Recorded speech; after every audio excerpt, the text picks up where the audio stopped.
안녕하세요. 제도권 주식 분석입니다. 자, 제목이 점점 자극적으로 되는 부분 양해 부탁드립니다. 이렇게 안 하시면 이렇게 안 하면 안 보세요. 그렇지만 근거는 있다. 근거를 살펴보도록 하겠습니다. 우리 기본적인 큰 그림은 2200을 지지선으로 삼고 이제 위로 보면서 차익을 잘 실현하는 그런 전략을 4월 10일 이후로 조심조심 가져가고 있습니다. 그래서 내용을 보시면 코스피는 13거래일 연속 상승입니다. 그래서 결과적으로 결과만 놓고 보자면 현재로서 제가 오늘 정리한 지표들은 모든 상승 공식을 다 가지고 있습니다. 그래서 어, 무서운 말들도 많고 사실 좋게 보자면 좋고 나쁘게 보자면 또 이런 위기 다 모두가 좋다고 할 때 또 위기가 오는 부분들이 있지만 결과적으로는 이제는 진짜 그렇게 생각하셔야 될 부분이 있다. 말씀을 좀 어렵게 드렸지만 여태까지는 17일까지는 내용이 좋았어요. 기대 언덕이 있었습니다. 기대 언덕이 여기 있었기 때문에 사실 안심하고 주식해도 된다. 제가 그 말씀 자주 드리는데 요 타이밍이었다면 내일부터는 조금 이제 고민을 해봐야 되는 시기가 아닌가 싶습니다. 어쨌든 그런 요 가장 큰 기대 언덕이 있었고요. 두 번째 기대 언덕은 외인 순매수죠. 외인이 순매수를 지속해준다는 신호들은 일단 규모가 크고 규모가 1000억 이상대로 사이즈가 커요. 그러면서 대형주 위주를 담아주기 때문에 일단 지수가 올라갑니다. 지수가 올라간다는 것은 이제 밸류에이션이 싸진다. 그런 측면에서 다른 그동안 못 올라왔던 종목들이 같이 올라와주는 효과도 있었고 그래서 IT가 일단 기본적으로 올라와주면 딸려 있는 또 관련된 업종들이 많잖아요. 그래서 대표적인 3인방이 올라주면서 나머지 종목들을 다 데리고 올라와준 그런 좋은 흐름이 있었기 때문에 2250선까지 무난하게 올라왔었고 자꾸 2250에서 부딪혀요. 저항 오늘도 2248에서 마감을 했습니다. 하필이면 조금 아쉬운 지수라고 볼 수 있겠고요. 자, LG 디스플레이는 일단 실적이 생각만큼 좋지 않다라는 얘기가 자꾸 나오고 있습니다. 그래서 거의 가지고 계셨던 분들은 차익을 실현하기를 과감하게 말씀을 드리고 싶고요. 중국과 미국은 여전히 좋다고 봅니다. 그렇지만 한국은 또 차별화 가능성이 분명히 있는 약세 요인들이 많이 있어요. 그래서 그나마 다행히 또 문재인 대통령은 접어두고 북한 이슈가 약간은 사그라들면서 지정학적 리스크는 반감됐다고는 하지만 또 업종별로 분명히 또 특징적인 부분이 있습니다. 지금 현재 우리나라는 항공 이슈가 가장 크죠. 그리고 업종별로는 실적이 올라오는 증권과 운송, 그다음에 서비스 업종의 카카오가 최근 들어 크게 올라오고 있습니다. 그리고 자동차도 실적이 다 기저에 깔리고 앞으로 좋아질 거라는 얘기만 있었는데 어저께 수급이 조금 덜 들어왔었는데 오늘은 수급이 크게 들어왔습니다. 그러면서 즉시 반등하는 효과 있었습니다. 결과적으로 다 내용이 좋아 보여요. 네, 그리고 용이 특별히 바뀐 거 없었고요. 자, 내일 드디어 이제 GDP가 발표가 됩니다. 시장 컨센서스는 6.3%만 기억하시면 돼요. 6.3%가 딱 정확하게 나와주거나 아니면 일단은 제 생각에는 좀 하락할 수도 있다고 보는데 일단은 시장의 움직임은 이 지표가 나왔다고 해서 올라간다 내려간다라기보다는 그때 분위기를 봐야 될 것 같습니다. 10시 반, 10시 이 정도 되면 나올 것 같고요. 정한되면 인버스 편입하라는 내용은 계속해서 가지고 갑니다. 왜냐면 내일까지 장 좋았던 건 알겠지만 그 이후에도 장이 오늘까지 좋았을 거야. 내일 팔아야지 하면서 파실 수 있는 분들은 잘 없죠. 그러니까 인버스 편입하시는 거 너무 아까워하지 마시고요. 막상 또 빠지면 또 후회되는 게 또 이런 인버스나 매도 전략, 현금 보유화 이게 또 주마등처럼 스쳐 지나가는 때가 분명히 옵니다. 그래서 왜냐하면 우리나라는 실적 시즌 변동성이 분명히 큰 시기고 제가 실적 시즌 그 자료를 정리를 하고 있어요. 근데 다음 주까지는 아직 큰 기업들은 없기 때문에 제가 바로 방송에 투입하지는 않았고요. 글로벌 이슈는 항상 주목을 해야 된다. 그래서 오늘 또 의미심장한 검은 화면으로 준비를 했고요. 자, 17일 발표 6.3 말씀드렸고 시장의 기대치 6.3%를 성장했을지 충족할지 여부가 관건이고 현재까지의 중국이 어마어마하게 상승을 했어요. 이제 그 상승에 대한 기대감이 이제 중국 경제 지표가 확인을 시켜줘야 되는 부분이 있고 이 기대감이라는 게 뭐냐면 만약에 6.3보다 빠졌어도 이제 경기가 기저효과에 깔려 있다. 앞으로 정치세 인하된 부분과 앞으로 중국의 뭐 발전 방향, 뭐 정책 가능성들을 봤을 때 만약에 이것보다 하락했다면은 바닥이다라는 그런 컨센서스로 오르는 거고, 만약에 6.3보다 올랐습니다. 6.4나 6.5 그렇게 됐을 때는 정말 좋구나 하면서 오르는, 아시죠? 이 뭐가 나와도 좋은 이 시나리오로 갈 수 있다라는 게 현재 중국의 상황입니다. 그러면서 미중 무역 합의는 또 좋은 쪽으로 기대가 되고 있고, 그렇기 때문에 뭘 해도 되는 좀 그런 현재 상태에 있습니다. 중국은. 그래서 내용을 까봐야 알겠지만 일단 분위기는 좋은 것 같고, 그렇다고 해서 우리나라는 또 다르다. 여태까지 뭐 거의 상관관계가 비슷하게 올라갔다 하더라도 코스피는 지금 13거래일 연속 상승하지는 못했어요. 중국도. 그렇기 때문에 정말 정말 뭐 가진 거 하나 없이 올라가고 있는 겁니다. 그래서 조심해야 되는 구간이고, 하락 압력이 커질 가능성이 큰 구간이다. 실적이 본격적으로 다음 주부터 나옵니다. 그래서 뭐 아직은 감사하면서 이익 실현해야 할 수 있는 기간을 조금 더 주는 구간이에요. 그래서 3% 5% 오르는 거에 대해서 너무 가볍게 보지 마시는 게 저는 개인적으로 정신건강에 좋을 것 같습니다. 지금 뭐 금호산업이나 아시아나항공, 칸진칼, 에어부산 보고 계시면 주식이 이거 1, 2%, 1, 2%는 좀 그렇고 3%, 5%는 우스워 보이거든요. 손해본 것 같고 상대적으로. 그렇지만 그거는 정말 1년에 한두 번 올까 말까 한 기회에다가 리스크고, 기본적으로 투트랙 3%에서 5%를 가져가는 단타 포트폴리오, 그 다음에 더블 이상 올라가야 되는 포트폴리오. 예를 들면 명성 같은 거는 단타 치는 게 아니라 그냥 들고 가시는 거예요. 계속. 이렇게 될 수도 있고 뭐 이렇게 될 수도 있겠지만 뭐 이렇게 되겠죠. 그래서 뭐 이렇게 길게 가져가는 포트, 그다음에 너무 재미없기 때문에 짧게 가져가는 포트는 5%에서 10%, 뭐 많게 10% 이렇게 보시면서 요 작은 금액, 작은 퍼센트라도 1억이면 뭐 1년에 한 달에 500만 원씩 벌어도 그게 어딥니까? 웬만한 직장인들 월급인데요. 그러니까 작은 퍼센트도 너무 작게 보지 마시라, 이 말씀을 드리고 싶습니다. 제가 제일 좋아하는 말인데, 달콤할 때 뱉어야 가장 달았었던 때를 기억할 수 있다. 이거. 지금 만약에 예를 들면 뭐 한진칼이나 대한항공, 금호산업을 들고 계셨다. 상한가 두 번, 세 번 쳤을 때 팔아야 돼요.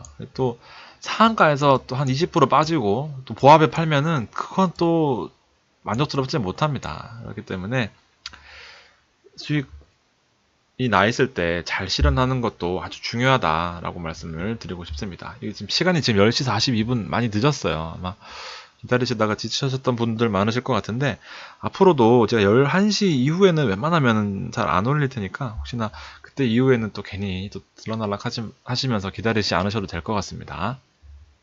빨리 하고 싶은데 늦었어요. 오늘도 볼 일이 있어서. 자, 중국 같은 경우에는 앞에 보셨다시피 내일 기대감이 뭘 해도 되는 나라의 모습을 보여주고 있습니다. 이 구간이라는 레벨이라는 게 되게 중요하죠. 보시면 정말 기가 막히게 이 레벨을 지켜주고 있는 모습입니다. 여기도 마찬가지고요. 그러니까 요 정도만 차트 보실 줄 아셔도, 요 정도만 차트 보실 줄 아셔도 어느 구간에서 이렇게만 해도 사실 눈에 보이잖아요. 뚫고 올라갔구나, 방향이 좋네 하면서 횡보하면 또 눈치 보시는 거고요.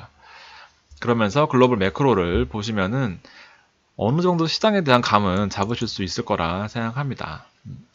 가장 좋은 나라는 사실 유럽이에요. 돈 풀면서 경기 부양시키는 게 다른 나라에 어떻던, 뭐 통화에 어떻던, 일단 뭐 유럽 내에서 자국 그 연합끼리 소화가 가능한 부분이기 때문에, 또 달러와 유로 쓰는 나라들의 특권 아니겠습니까? 통화 완화하면서 경기를 부양시키고 유로화가 강세로 될 때, 그다음에 또 어느 정도 강세로 돌아섰다 그러면 또 긴축해서 또 달러도 유로화도 또 조절하면서, 지금 일단 이 상태는 가장 좋은 시나리오예요. 증시가 오르면서 유로화입니다. 유로화 FX는 유로화 차트예요. 증시가 강세를 보이면서 유로화의 통화 가치가 높아지고 있죠. 그러면서 상대적으로 달러 인덱스, 유로화가 60% 비중을 차지하고 있는 달러 인덱스는 필연적으로 빠질 수밖에 없는 거죠. 그러면 달러화 약세, 금리 인상할 수 없는 상태로 달러화 약세, 그러면서 신흥국, 특히나 중국과 한국이 일본 포함해서 뭐 사실 일본은 큰 영향을 받지는 못하고 있지만 요 상태의 신흥국들이 수혜를 분명히 받고 있다. 유럽이 올라와줘야 됩니다. 미국보다도. 왜냐하면 미국은 신경 안 써도 마이웨이이기 때문이죠. 지금 현재 10시 40분쯤에 캡처한 화면인데 오늘 흐름이 좋습니다. 마찬가지로 이 유럽도 흐름이 좋아요. 또 이제 고가 경신하고 있습니다. 내일 뭐 장이 종료돼 봐야 알겠지만 분위기는 나쁘지 않은 것 같습니다. 기본적으로 달러는 다시 원상태로 돌아왔고요.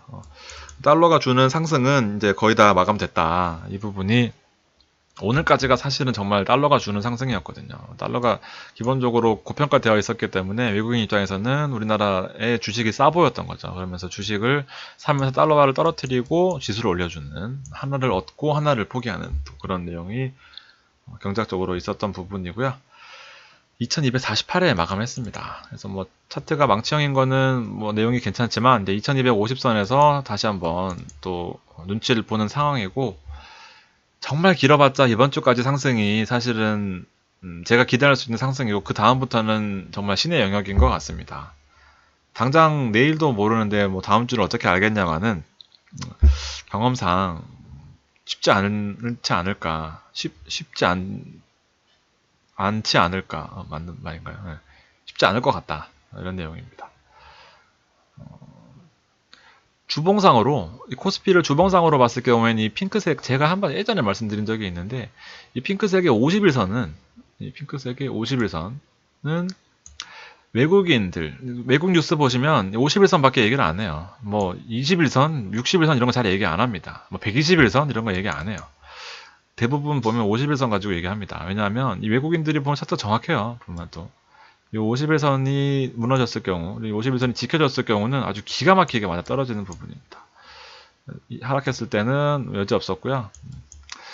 위에 있을 때는 분명히 지켜주는 모습이죠. 그래서 여기도 51선을 뚫고 올라왔어요. 주봉상으로 보면 또 여기서 한두 번 더 지지 받아준다면 또 달라지겠지만, 그 주봉을 그리려면 또 1, 2주가 지나야 되는 부분이기 때문에 내용이 어떻게 될지는 좀 지켜봐야 되는 부분이 있습니다. 상대적으로 외국인이 들어왔기 때문에 뭐 코스닥보다는 코스피 영향을 많이 받지만 뭐 내용이 나쁘진 않습니다. 흐름 자체가.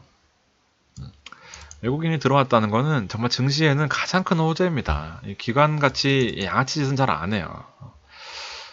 답을 보여주는 경우가 많고요. 한번 이 업종이 정말 중요하잖아요. 어저께 나스미디어도 제가 업종 3개 중에 덜 올라왔던 나스미디어를 마침 또 짚어드렸던 이유가, 이 업종을 잘 알고 있으면 소속해 있는 집단의 업종, 그리고 외국인이 들어왔을 때 그 업종을 봤을 경우에, 증권도 마찬가지죠. 삼성증권 많이 올라왔지만 다른 증권업들도 많이 올라왔습니다.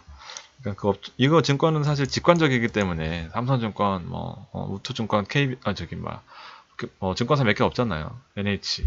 그래서 그런 거는 뭐 기본적으로는 눈치밥으로 알 수 있겠지만, 이런 마케팅 하는 회사들은 또 많이 모르실 수 있잖아요. 그래서 다 영업이익이 좋아지고 비슷비슷한 회사들인데 왜 안 올라왔을까? 부터 시작해서 외국인이 들어왔다, 거기에 관심을 가졌다, 그러면 상대적으로 덜 올라왔던 종목이 뭔가, 그 종목에 베팅하고 기다리고 있는 거죠. 전기전자 업종에 외국인이, 이거 12일자입니다. 보시면 12일자고요. 외국인 많이 들어왔었죠. 마찬가지로 운송장비 많이 들어왔습니다. 자동차. 15일입니다. 어저께. 마찬가지예요. 증권 보는 건 비슷해요. 갑자기 바뀌거나 하지 않습니다. 추세가 그렇고. 마찬가지로 오늘입니다. 16일. 달라진 거 없죠. 근데 대신에 전기전자 업종의 규모가 조금 줄어들었다는 거, 운송장비는 여전히 관심이 있다는 거, 서비스업에 또 관심이 생겼다는 거. 그러니까 요 트렌드가 이러면서 이렇게 있는데, 또 여기서 북한 테마주 하고 또 뭡니까? 다른 테마주 뭐 있어요? 그래서 그런 테마주 하면서 시간 낭비하는 동안에 이렇게 안정적으로 수익을 가져가는 거는 따로 있다. 주식해서 맨날 손실하는 부분이, 뭐 이렇게 안 하시면 손실 날 수밖에 없겠죠. 하루 벌지만, 이틀 벌지만 3일 잃고 5일 잃고 몰빵해서 10일 동안 잃는 그런 시나리오는 무수히 많이 봐왔기 때문에 아마 패턴도 비슷하실 것 같고요.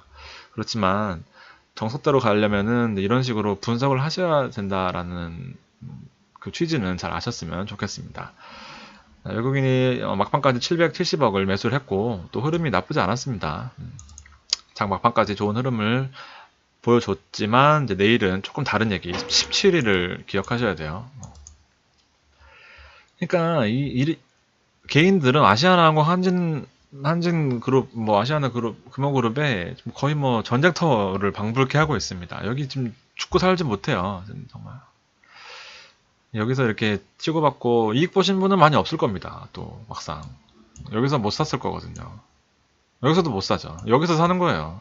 그러니까 조금 올라오는 것 같지만 또 빠졌다가 팔면 다시 오르고 뭐 이러면서 돈 다 잃는 거거든요. 여기서는 적절한 금액만큼만 하시고 진짜 실질적으로 돈 버는 주식들은 분석을 하면서 SK 삼성전자와 이 하이닉스처럼 이 금액이 크거든요. 이렇게 해도 분명히 좀 느끼시는 바가 있으셨으면 좋겠고 기관들 외국인들은 개인들 여기서 피 터지게 돈 다 빼서 한진 살 때 이렇게 안정적으로 수익을 내고 있었구나 생각하시면 될 것 같습니다. 이틀만 돈 벌어도 은행이자보다 많잖아요. 사실 1년 내내 2.93이잖아요. 그러면은 은행 요새 CMA 1.8 반음 1.8인데 같은 내용이 이렇게 보시면 될 것 같고 나스미디어도 어제 말씀드렸다시피 마침 또 제일 먼저 제가 드렸던 이유도 업종 분석에 좋은 예라서 그렇습니다. 어제 인크로스랑 에코 마케팅을 보여드리면서 걔네 둘은 뭐 거의 150% 200% 이상 수익이 났는데 나스미디어는 이제 시작일 것 같다. 어제 처음으로 수급이 들어오면서 내용이 괜찮다 했는데 오늘 또 장중 5%까지 올랐었습니다. 그렇지만 아직도 시작하는 단계인 것 같고요. 업종 3개를 같이 봤었는데 하나가 덜 올라와서 제가 요거 말씀을 드렸던 거고 우리 또 애증의 GS건설이 39,000원 말씀드리자마자 정말 기가 막히게 39,200원에서 반등하면서 일단은 안정권으로 1차적인 안정권으로 들어왔습니다. 40,050원이고 개인적으로 이런 종목이 올라왔으면 좋겠는데 꼭 또 약하게 말씀드렸던 또 친한 것 같은 좋을 것 같은 또 그 GS건설 친숙하니까 또 사신 것 같아요. 많이들. 그렇지만 실제적으로 돈 버는 종목들은 정말 롯데정보통신 같이 개인들이 안 하는 종목들이 더 수급이 많이 몰린다는 거. 명성도 마찬가지고요. 다행히 수급이 한번 들어와 줬는데 또 지켜봐야 될 것 같습니다. 현대차도 마찬가지로 알게 모르게 내용이 되게 괜찮았어요. 현재로서는 200에서 위에서 안착하는 모습을 보여줬고요. 오늘 수급이 들어오면서 기간 수급이 들어오면서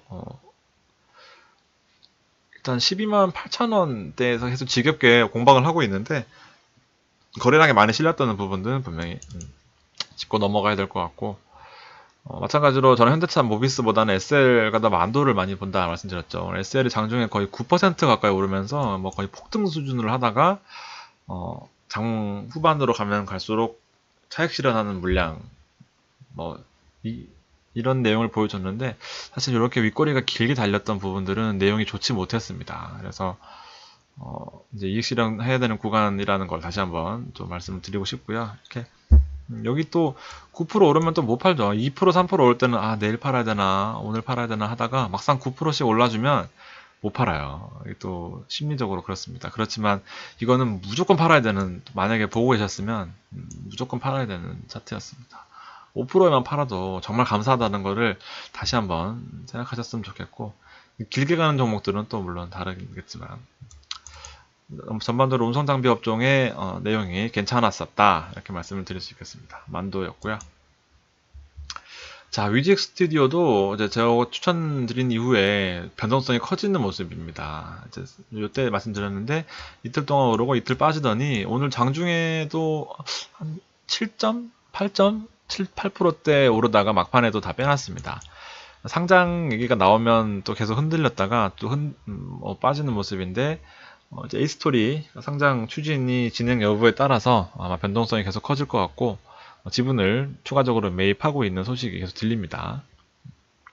그리고 하나투어도 관심 종목에 있죠. 그동안 많이 못 올라왔었는데 어저께 큰 폭 상승 이후에 오늘도 나쁘지 않아요. 흐름이 눈치를 보고 있는 모습이고 셀테리온이 정말 감을 잡을 수가 없어요. 어제 또 하락하면서 흔들어 대더니 오늘은 또 2.1% 올랐습니다. 이 바이오 시밀러 대한 우리나라에서 특히나 약가이나 얘기가 너무 많이 나와서 좀 우리나라 비롯한 사실 뭐 미국이나 유럽도 복제약에 대한 가격을 인하 압박이 심하거든요. 그래서 뭐 얘네들은 복제약을 주력으로 한다고 보기엔 좀 그렇지만 뭐 사실은 주력이라면 주력이고 뭐 포트폴리오가 있긴 하죠. 그래서 영향을 받는다 내용이 있었는데 또 어쨌든 또 반등을 해줬으니까 땡큐긴 합니다. 20만 8천 원 구간이고요. HLB도 또 9만 원대 왔습니다. 정말 제가 정말 너무너무 좋아하는 종목 신라젠, HLB, 우리 바이로메드, 파맵신, ABL 바이오 있는데 이 HLB는 시총이 3조란 말이죠. 그러면서 이번에 임상 3상에 들어간 게 또 한 개가 늘어나서 임상이 2개인데 3조 시총이란 말이죠. 임상을 한 단계 더 한다는 거는 정말 어마어마하게 큰 호재인데 신라젠이 이제 팩사백 하나로 시총이 4조 5천억이란 말이죠. 얘는 3조 후반이고요. 그러니까 임상이 2개인데도 3상이 2개인데도 불구하고 그러니까 저평가되어 있다고 보는 거예요, 기본적으로. 신약에 대한 이제 그 기대감이 계속해서 살아있는 동안에는 HLB는 분명히 저평가가 맞다. 이렇게 보고 있습니다. 9만원 정말 싼 가격이에요, 사실은. 근데 뭐 바이오 특성상 워낙 뭐 업종 전체적으로 영향을 많이 받기 때문에 지금은 눈치를 좀 봐야 되는 상황이 아닌가 싶고요. 계속해서 외국인들은 뭐 관심을 가지고 있는 것 같습니다. 9만 원대를 뚫어줘야 또 다음 단계를 또 넘볼 수 있는 거기 때문에 9만 원을 뚫고 올라간다면 그때서 사서도 늦지 않습니다. 현재 보유하지 않으시고 계신다면. 카카오를 보면 참 여러 가지를 많이 느껴요. 주식이 보세요. 2019년 저도 이거 가지고 있다 말씀드렸죠. 저도 비싸요. 저는 12만 얼마에 갖고 있습니다. 기억도 안 나요. 하도 오래돼서. 이 거의 넉 달 가까이를 이렇게 힘들게 하다가 불과 이틀 만에 이익 실현 될 수 있는 구간까지 올라왔습니다. 여기서 사셨던 분들은. 그러니까 주식이 참 이 카카오 투자 혹시 해보셨는지 모르겠지만 11시에 매일 오픈이 돼요. 11시에 상품이 오픈되는데 이제 개인 P2P 대출 형식으로 뭐 송파 뭐 문정동 패밀리 아파트 그 집주인에 대한 담보 대출 이러면서 1억 5천을 빌려줍니다. 1억 5천을 펀딩을 해요. 그러면 이제 개인들이 이걸 보고 있다가 이자가 9.5%막 이럽니다. 6개월에. 근데 한 번도 깨진 적이 없어요. 그러니까 개인들 100만 원, 200만 원씩 투자하기에는 아주 적합해요. 그래서 1억 5천이 뭐 2, 3분 만에 다 품절되고 완판되고 이렇습니다. 그래서 그 자금이 몇 개월인지 모르겠는데 짧은 기간 동안 400억이 모였답니다. 그러면 400억이 아주 또 투자 유망한 400억에 수수료가 한 2%만 되더라도 뭐 거의 8억? 안전한 데서 8억 버는 거예요. 플랫폼 하나만 깔아주고. 규모가 커지면 커질수록 앞으로가 기대되는 사업이 아닐까 싶습니다. 2%더 받을 수도 있고요. 카카오가 받는 마진이요. 그러니까 내용이 괜찮습니다. 그래서 이런 기대감 때문에 카카오가 많이 올라온 것 같고 NC소프트는 50만 원을 뚫고 올라오면서 또 다음 레벨을 또 도전할 수 있는 또 그런 구간에 와 있습니다. 내용이 워낙 좋잖아요. 리니지 뭐 얼마나 많습니까? 되게 유명하신 분이 리니지 M이라는 게임에 되게 유명하신 분이 현금으로 50억 이상을 또 그 게임 아이템을 사기 위해서 투자를 하고 50억이 또 많긴 하지만 매덕 단위는 우습게 또 투자를 한다고 합니다. 그래서 계속해서 좋아질 수밖에 없는 구조를 가지고 있습니다. NC소프트 저도 관심 종목이 계속 있었죠. 시간이 좀 늦었습니다. 벌써 11시가 됐고요. 내일부터는 조금 이제 손모가지를 걸면서 이번 주 투자를 잘 했지만 다음 주부터는 내일 이후 다음 주까지는 변동성이 커질 수 있는 구간입니다. 그래서 이익 실현 잘 하시고 돈 잘 챙겨셔서 일단 좀 하루 이틀 한 일주 그렇게 관망하시는 것도 괜찮을 것 같습니다. 긴 시간 들어주셔서 감사합니다.